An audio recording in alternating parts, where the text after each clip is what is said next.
গরু বাজারে সে ভাত খাইতেছে। গরুর গোস্ত ভাত দিয়ে 130 টাকা। 130 টাকাটা চারটা গরুর মাংস, আবার একটা রসুনও আছে, 130 টাকা। এবং খাবারের স্বাদও ভালো ভালো। এই দেখেন মাথা দিয়ে এসে এখন দুপুরের ভাত খাইতেছি। এখানে এক প্লেট ভাত আর গরুর মাংস চারটা দিয়ে হয় 130 টাকা নিয়ে, এবং সাইজ ভালো গরুর গোস্ত আছে, আবার একটা রসুনও দিচ্ছে।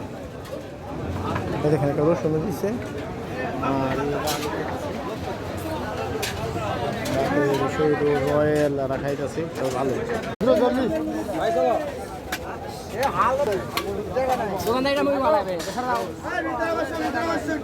কিভাবে তরকারি দিতেছে।